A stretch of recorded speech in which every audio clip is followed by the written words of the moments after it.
اور یہ جو عنوان آج جس پر آج ہم بات کر رہے ہیں، جو دن آج ہم منا رہے ہیں، یاد رکھنا یہ تو اتنی بڑی بات کر دی قرآن پاک نے، اتنی بڑی بات کر دی کہ صرف امت قرآن مجید کی اس آیت کے ترجمے کو کبھی سمجھ جاتی تو شاید حسنین کریمین کا نام آتا تو نظریں ہمیشہ وہ بہت جھک جاتی، سیدہ پاک کا نام آتا، والا حضرت فاضل بریلوی رحمۃ اللہ علیہ کے چھوٹے صاحبزادے حضور مفتی اعظم مولانا مصطفیٰ رضا خان صاحب، تو 1 کروڑ کے لگ بھگ لوگ ان سے بیعت تھے، ہندوستان کا سب سے بڑا مفتی انہیں جانا جاتا تھا۔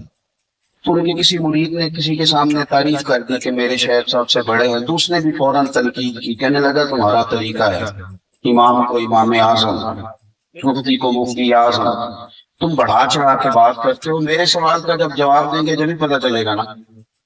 تو حضرت کا مرید ساتھ لے آیا، بیٹھک میں بیٹھے تھے، اس نے آتے ہی سوال کیا، کہنے لگا جی آپ مفتی اعظم ہیں، میرا ایک سوال ہے، حضور نبی رحمت علیہ السلام کی شہزادیوں کے نام کو بتائیں۔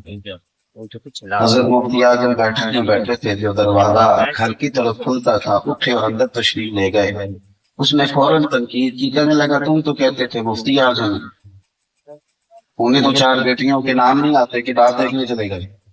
تھوڑی دیر کے بعد حضرت شیخ تشریف لائے تو داڑھی سے پانی کے قطرے گر رہے تھے، فرمانے لگے میں وضو کرنے گیا تھا، حضور کی بیٹیوں کے نام کبھی بغیر وضو اپنی زبان سے، اس لیے کہ میرے والد نے مجھے سبق دیا ہے کہ تیری نسل پاک میں ہے بچہ بچہ نور کا، تو ہے عین نور تیرا سب گھرانہ نور کا۔ جب آپ مزاج بنا لیتے ہیں محبت کا، آپ دیکھیے نا صحابہ کرام علیہم رضوان نے عرض کی یا رسول اللہ صلی اللہ علیہ وسلم، اہل بیت نبوت کی خدمت کے لیے ہر مہینے کچھ نذرانہ پیش کریں گے۔ اب اس کے پیچھے جو ان کا جذبہ ہے وہ کتنا قابل توجہ ہے کہ وہ نذرانہ لے کے آئے، اور انتخاب کس کا کیا؟ حضرت عباس کا۔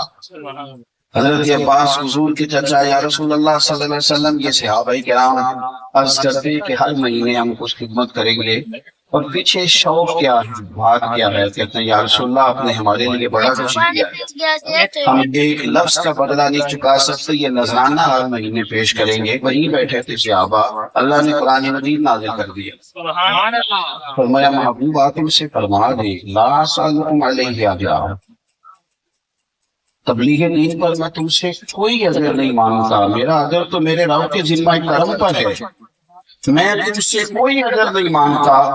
تو میرے دوستو ذرا اس آیت پر غور کرنا، میں تم سے کوئی اجر نہیں مانگتا الا المودۃ فی القربى، بس یہ جو میرے قرابت والے ہیں ان سے محبت کرتے رہے، میری فاطمہ سے پیار کرنا، میرے حسنین سے محبت، ان کے لیے تمہارے دلوں میں جذبات حسن موجود۔ آج جو ہم طریقہ لائے ہوئے ہیں نا، سمجھتے ہیں سرداروں کا نام محبت ہے، یا وہ جو بڑے لوگ ہو جاتے ہیں وہ کہتے ہیں بیان دیا تھا، صدر صاحب کا بیان آیا تھا کربلا کے موقع پر، تو وہ بیان اپنے پاس ہی رکھے، اس بیان کی کیا ضرورت ہے؟ خالی بیان دیا تھا انہوں نے، وہ جو بندہ تھوڑا سا صاحب حیثیت ہوتا ہے وہ کہتا ہے میں نے 5000 روپیہ دیا تھا نا، 5000 دیا میں نے، بھی دیکھ کے علامہ صاحب کو پیش کیا، خطیب صاحب کو میرا بھی حصہ پڑ گیا، اور مذہبی لوگ ماشاءاللہ امام علی مقام بچوں سمیت شہادت دے گئے، اور یہاں محرم کے مہینے میں سیزن لگتا ہے، 15,000 کی تلاوت، 25,000 کی نعت، 40,000 کی تقریر، وہ ان کی شہادت جنہوں نے اور بیان کیا جا رہا ہے، اس پہ رویا جا رہا ہے، رلایا جا رہا ہے، اور خرید و فروخت کی جنہیں آتا نہیں دنیا میں کوئی فن تم ہو، اور بیچ کھاتے ہیں جو بزرگوں کا کفن تم ہو۔ اقبال کہنے لگے اس پر بھی سوداگری کرتے ہو، اس پر بھی تم کرتے ہو۔ عزیز دوستوں، مجھے 5 جذبات آپ یقین کریں، میں معذرت کے ساتھ بات عرض کروں گا، وہ جو دیہاتی لوگ تھے، دیسی لوگ تھے، پرانے لوگ تھے، ان کا جو پیار کا انداز تھا وہ بڑا خالص تھا، اس میں تھوڑی محبت، اس میں تھوڑا جذبہ تھا۔ ہمارے گھر میں بہترین چاول کبھی کبھی آیا کرتے تھے، اتنی وسعت ہی نہیں تھی، طاقت ہی نہیں تھی، بڑی عید پہ ابا جی بڑے بہترین چاول لائے، عید کا موقع ہے، ایک دفعہ عید والے دن پکے، دوسرے تیسرے دن پھر چاول پکے تو والد صاحب اماں جی سے کہنے لگے کہ وہ چاول کدھر ہیں جو میں عید پہ لایا تھا، کہاں گئے وہ چاول، یہ دوسرے کو پکا لیے پھر سے؟ تو اماں جی فرمانے لگی وہ چاول بڑے چنگے سان ہیں، میں ذرا سنبھال چڑھے نہیں، 10 محرم امام حسین دی نیاز میں اس سادگی میں مجھے وہ کہتی ہر 10 محرم کو کہ جانا میں نے ذرا ٹھنڈیاں لے آ دے، وہ سائیکل چلا کے جانا پڑتا تھا، 3 کلومیٹر گرمی ہوتی تھی، پسینہ آتا تھا، تو میں نے پھر جان چھڑانی شروع کی۔ میں نے والدہ سے کہا، میں کہا اما جی میں پوچھے استاد وہ ختم برات بھی ہو جاتا ہے، میں نے ان سے پوچھا ہے، وہ کہتے ہیں جس برتن میں پکایا اس میں بھی ختم ہو جائے گا، اور یہ عید پہ گوشت جاتا ہے، گوشت آتا ہے، پلیٹیں واپس آ جاتی ہیں، مطلب ٹوٹیاں بھی اس کا حصہ ہے سارے سواب کا، چھوڑ دیں کھیر پکانی ہے تو ایسے بھی چلی جائے گی۔ تو ماں ہوتی ہے، اماں جی فرمانے لگی تو مسئلے رکھنا اپنے کول سنے اپنے استاداں میں، جہاں جا کے نہ میں ٹوٹیاں لے آ کے دے، میں اپنے بزرگوں کو ہی سنیا ہے۔ تو ایک دفعہ تو مجھے بڑی مطلب تلخی ہوئی، بڑا میں مشکل سے گیا، وہ میں خرید کے لایا، لا کے میں نے پیش کی، تو اس دن میں نے تھوڑے سے اللہ مجھے معاف کرے سخت جملوں میں کہا، میں نے کہا اماں جی یہ کہاں سے آ گئی یہ ٹوٹیاں، مطلب اتنی دور جانا پڑتا ہے، اور پھر یہ کہ آخر بانٹی تو کھیر ہے، تو اتنی بہت قیمتی شے نہیں، پلیٹ اس سے مہنگی دی ہے، بہتر دی ہے، کچھ ضروری ہے؟ تو انہوں نے مجھے 10 روپے دیے، پھر مجھے 7 تب کی بھی دی، سمجھ آئی کہ تھک گیا ہے، پھر میرا ماتھا بھی چوما، فرمانے لگے پتر جدو حسین ابن علی دے نام سے کچھ ہے کسی نو دینی ہے، پھر پلیٹ واپس نہیں ملے، پھر جو دے دیا سو یہ جو ہمارے بزرگوں کے طریقے ہوتے تھے، یہ جو اس میں کیفیات ہوتی تھی، آپ دیکھیں نا اعلیٰ حضرت فاضل بریلوی رحمۃ اللہ علیہ 11ویں شریف کا لنگر زمین پہ گر گیا تو زبان سے اٹھا رہے ہیں، فرماتے ہیں تمہیں پتہ نہیں ہے کس کے نام ہے؟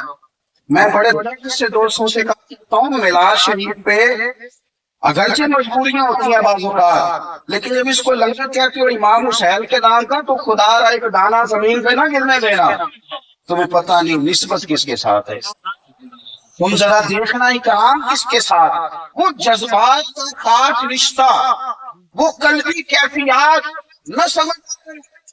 تو پھر حضرت ابو ہریرہ کا وہ فرمان پڑھو، حضرت ابو ہریرہ کی بات امام حسن اور حسین کی حیات مبارکہ میں کر رہے ہیں، ان کی موجودگی میں فرماتے ہیں، حضرت ابو ہریرہ فرماتے ہیں کہ میں پتہ نہیں مجھے کیا ہوتا ہے، فرماتے ہیں جب بھی حسن اور حسین کا نام لیتا ہوں خود بخود میری آنکھوں میں آنسو آیا، پتہ نہیں کیا بلندی ہے، کیا درجہ ہے، یہ بڑے آدمی حضرت ابو ہریرہ امیر المومنین فی الحدیث، لیکن دوستو بندہ بڑا ہو جائے، اس کے دائیں بائیں آگے پیچھے ڈھیر سارے لوگ ہو جائیں، اور پھر وہ سمجھے کہ میرا اب کو بڑا ہی نہیں رہا، میں نے کسی کا اکرام بھی نہیں کرنا، میری کوئی نسبت بھی نہیں رہی، اب مجھے میں کیفیات سے نکل آئی ہوں۔ حضرت امام حسین رضی اللہ تعالیٰ عنہ کے مقدس پیروں کو مٹی لگ گئی، حضرت سیدنا ابو ہریرہ نے اپنے سر سے پگڑی کو کھولا اور جا کے دوڑ کے جب وہ امام حسین کے پیر صاف کرنے لگے تو امام علی مقام میں قدم پیچھے کیے اور پیچھے کر کے کہنے لگے حضور کیا تمہیں آپ بزرگ ہیں میں جوان ہوں، حضرت ابو ہریرہ نے وہ قدم اور ذرا کس کے پکڑ لیے، کہنے لگے حسین نہ قدم پیچھے کرو، میں تو خون رسول سے پیار کر رہی ہوں، رسول کا قسم اٹھا کے کہا حضرت صدیق اکبر نے قسم، حضرت ابو بکر تو پہلے ہی صدیق ہیں، جو پہلے سے صدیق ہیں ان کو قسم اٹھانے کی کیا حاجت، جو پہلے سے صدیق میرے صدیق نہیں صدیق اکبر جنہیں رب کریم کہیں گے تصدیق کرنے والے، حضرت ابو بکر صدیق قسم اٹھا کے کہتے قسم اٹھا کے، میں کہتا ہوں وہ ذوق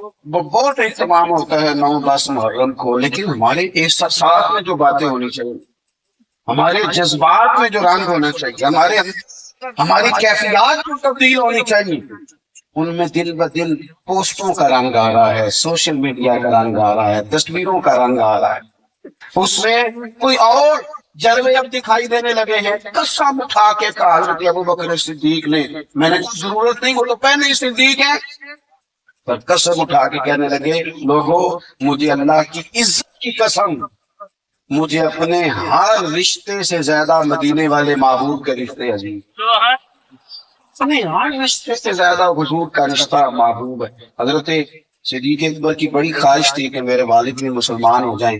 فتح مکہ پہ اللہ نے توفیق دی، وہ مسلمان ہو گئے۔ کچھ عجیب جذبہ تھا ان کے اندر، ان کے بیٹے مسلمان ہیں، بیٹیاں مسلمان ہیں، پوتے نواسے مسلمان ہیں، صحابی ہیں، 3 نسلیں ہیں۔ بڑا شوق تھا کہ میرے والد بھی آئیں۔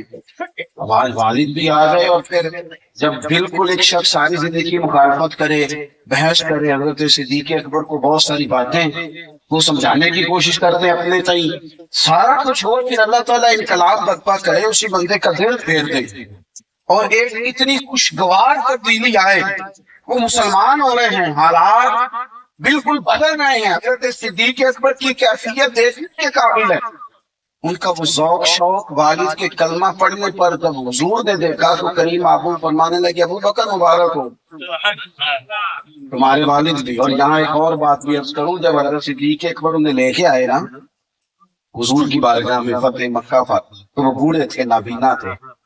حضور نے فرمایا کیوں لائے ہو؟ یا رسول اللہ کلمہ پڑھنا ہے۔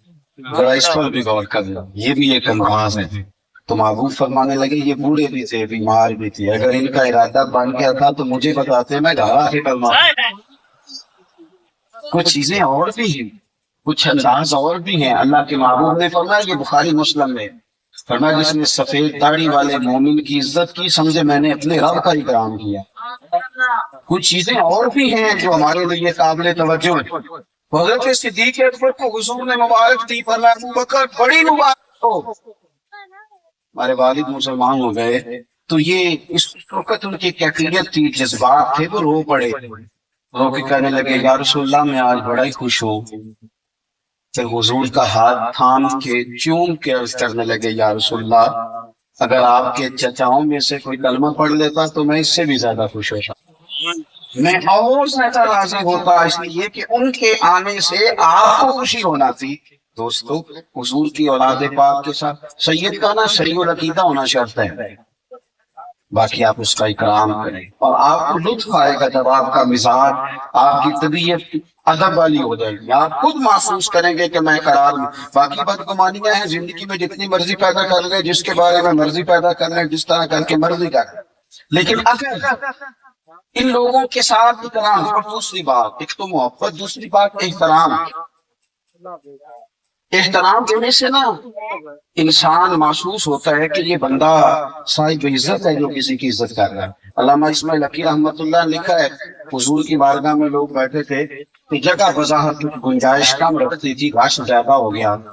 حضرت صدیق اکبر بالکل حضور کے پہلو میں بیٹھے ہیں، بالکل قریب، وہ آج بھی حضور کے پہلو مبارک میں بالکل قریب بیٹھے تھے۔ اچانک مولا علی شیر خدا، سب صحابہ اٹھنا چاہ رہے تھے، اٹھنے کو تیار تھے، جگہ بنانا چاہ رہے تھے، لیکن جیسے ہی مولا علی آئے سب سے پہلے حضرت صدیق اکبر اٹھے، ان کا بازو تھاما، لا کے حضور کے قریب بٹھایا، اور کوئی تبصرہ نہیں، کسی شخص نے کوئی بات نہیں کی، کیونکہ وہ حضور کی بارگاہ ہے، صحابہ وہ بیٹھتے تھے جیسے سروں پہ پرندے بیٹھے، کسی نے کوئی کلام نہیں کیا، کوئی تبصرہ نہیں کیا، لیکن اللہ کے محبوب خود ہی بولے۔ حضور فرمانے لگے دیکھا تم نے؟ میری طرف دیکھیے گی، فرمایا دیکھا ہم نے ابو بکر صدیق نے کیا کیا، کس طرح علی کا احترام کیا، لا کے بٹھایا۔ پھر حضور فرمانے لگے عزت والا ہی کسی کو عزت دیا کرے، جو صاحب احترام لوگ ہوتے ہیں وہی کسی کا احترام کرتے۔ تو اپنے گھر کے اندر بیٹھ کے جب ہم اہل بیت نبوت کا تذکرہ کریں گے، باوضو ہو کے سلیقے کے ساتھ، جب کچھ اصالے ثواب کے لیے کچھ نیاز ہمارے سامنے پڑی ہوگی، ہمارے بچے ہم سے سوال کریں گے، دیکھیں ہم نے کتنا کچھ شروع کر لیا، چند سالوں میں سالگرہ اس طرح عام ہوئی ہے کہ ضروری حصہ بن گئی ہے، اور ایک بندے کی 2 سال کی، ایک اپنی شادی، ڈبل سالگرہ ہو گئی، اور پورا اس کا اہتمام ہوتا ہے، اس پر احتجاج ہو جاتا ہے اگر آپ یہ کام نہ کریں۔ اس طرح کی ہمارے ہاں چیزیں آئی ہیں اور پوری طرح ہمارے کلچر اور سوسائٹی کا حصہ بن گئی ہیں۔ ہمارا کلچر تو صحابہ اور اہل بیت کا پیار تھا، اولیاء اللہ کی محبت تھی، رسول پاک علیہ الصلوۃ والسلام کی نسبت ہمارا کلچر تھا۔ دیکھ تو تیزی سے نوجوان ادھر نکل گئے، اور پھر لطف کی بات یہ ہے کبھی کو بندہ فتویٰ پوچھنے نہیں آیا کہ مولانا وہ بچے کہہ رہے ہیں سالگرہ کرنی ہے تو کر لیں. نہ کبھی کسی نے یہ پوچھا ہے کہ کیک کی بھی کوئی اصل موجود ہے کہ نہیں. نہ کسی نے یہ پوچھا ہے کہ دیگر جو لوازمات ہوں گے وہ بھی کہیں سے آئے ہیں کہ نہیں. حالانکہ کوئی ایک چیز بھی اس میں سے قضا ہوتی ساری پوری کی جاتی. دوستو کبھی بھی اپنی روایات کو ضائع نہ کریں. اپنی نسبتوں کا، اپنے تعلقات کا، اپنے معاملات کا پورا احترام کریں. دوسری بات، ہمارے نا جیسے میں نے شروع میں کہا زیادہ پریشانیاں گھروں کے اندر ہیں. ڈھیر سارے لوگ تھے، بڑے بڑے لوگ تھے، لیکن وہ گھروں کے اندر سے ٹوٹ گئے تو بیچارے باہر بھی کچھ نہیں کر سکتے. انسان کامیاب اس وقت ہوتا ہے جب اپنے گھر کے اندر وہ بہترین اخلاقی قدریں تعمیر کرنے میں کامیاب ہو جاتا ہے. ہمارے ہاں یہ رواج آیا ہے کہ لوگ سمجھتے ہیں کہ بہت زیادہ دولت اکٹھی کرو، بچے جو مانگے انہیں فراہم کرو، ہر قسم کی ان کی خواہش پوری کرو. اس کا نتیجہ یہ ہے کہ جس ملک میں سیلاب آیا ہوا ہے، جس ملک میں لوگ آفت کا شکار ہیں، اس ملک میں نئے ماڈل کی گاڑی نہیں ملے گی آپ کو. جو نئے ماڈل کا موبائل آئے گا وہ نہیں ملے گا، پرانا مل جائے گا. حالانکہ ساتھ ہم اپیل کر رہے ہیں کہ چندہ دیا جائے سیلاب زدگان، اور اس کے ساتھ جو ہماری ذاتی خواہشات ہیں وہ بھی پورے عروج پہ. ہم سمجھتے ہیں شاید بہت زیادہ دولت سے، اچھا یہ بہت سارے لوگوں کا خیال ہوتا ہے کہ بچوں کو پوری آسانیاں دے دو تو پھر ماحول ٹھیک ہو جائے گا.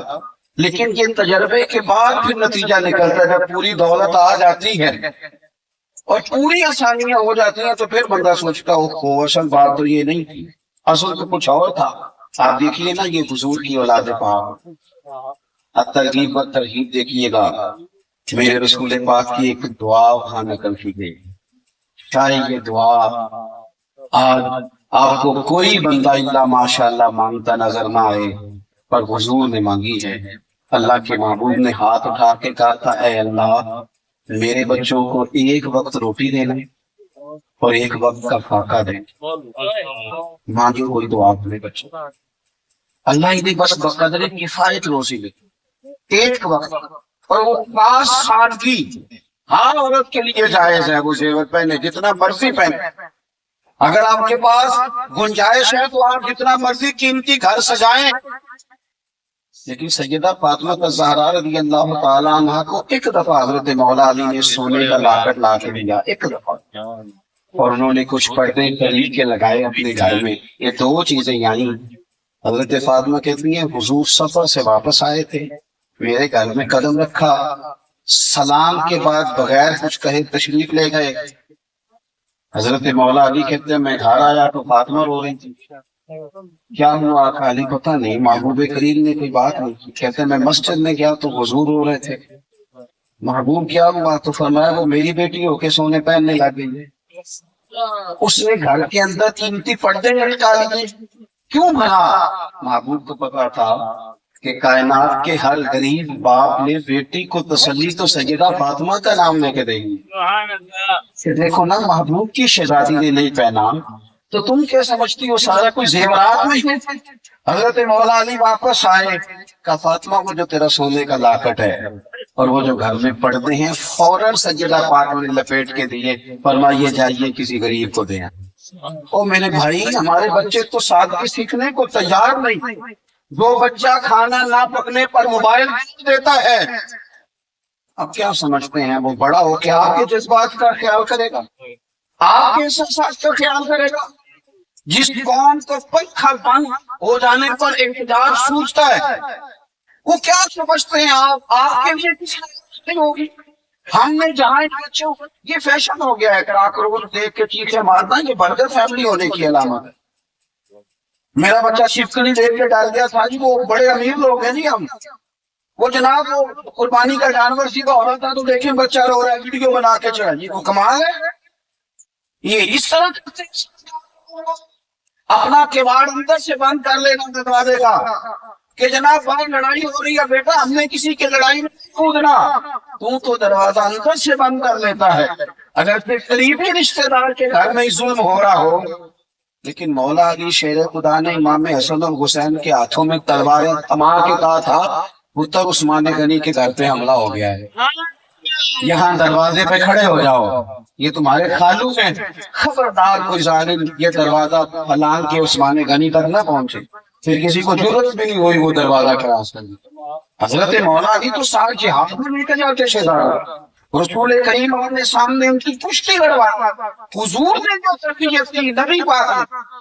مجھے ایک دوست نے بڑے دور سے فون کیا تو کہنے لگا آپ لوگ تقریریں کر لیتے ہیں، ہم لوگ سن لیتے ہیں، تو کبھی بات کریں تو آپ لوگ ناراض بھی ہو جاتے ہیں کہ یہ بے ادبی ہو گئی، تو 3 دن کھانا نہ بندہ کھائے، 3 دن بندہ پانی نہ پیے، تو پھر آپ کہیں کہ وہ میدان میں بھی نکلے اور وہ پورا لڑے اور پھر اتنے لوگوں کو قتل بھی کیا، تو کچھ ہمیں تھوڑی سی نا آپ کوئی اطباء کے حوالے سے، ڈاکٹرز کے حوالے سے بھی بات بتائیں۔ کہنے لگے کہ بڑے بڑے دلیر لوگ ہوتے ہیں رمضان میں، لیکن اصل کے وقت تو وہ کلام بھی نہیں صحیح طریقے سے کرتے، بڑے بڑے سمجھ تو 3 دن مسلسل۔ آپ کو سمجھ آ رہی ہے میری بات؟ یعنی 3 دن کھانا نہیں کھایا، پانی نہیں پیا، مسلسل، اور پھر آپ لڑے اور میدان میں نکلے اور پھر بڑی ہمت کے ساتھ لڑیں، یہ کیسے ہوتا ہے؟ تو میں نے کہا آپ کا سوال تو بالکل درست ہے، اس میں تو کوئی ٹینشن والی بات ہی نہیں، بڑا سادہ سا ہے، آپ سمجھ جائیں گے۔ توجہ ہے آپ دوستوں کی میری بات؟ دیکھو اگر بندے کو بچپن سے عادت ہو 3 دن روٹی نہ کھانے کی، تو پھر آپ کا کیا خیال ہے اس کے بعد؟ نہیں سمجھے آپ میری بات؟ اگر کسی کو بچپن سے عادت ہو، امام راضی کہتے ہیں سیدہ فاطمہ نے، مولا علی نے روزے رکھے 3 دن مسلسل، حسنین کریمین کی عمریں کتنی ہیں؟ 7.5 سال یا 8 سال، اس کے بیچ دونوں شہزادے ہیں، روزے رکھ لیے دونوں نے والدین کے ساتھ مل کے روزے۔ کہیں سے جو لائے مولا علی، سیدہ پاک نے پیس کے روٹیاں پکائیں، اب وہ کھانا جیسے ٹیبل پہ سجایا، دروازے پر باہر کسی فقیر نے آواز دی، میں مسکین ہوں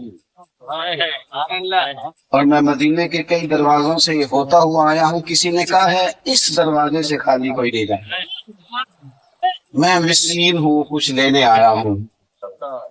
حسنین کریمین کی اماں نے فوراً وہ کھانا لپیٹا، صبح سے بچوں کا روزہ ہے، وہ کھانا لپیٹ کے اس مسکین کو تھما دیا، کھجور پانی سے افطار، کھجور پانی سے سحر۔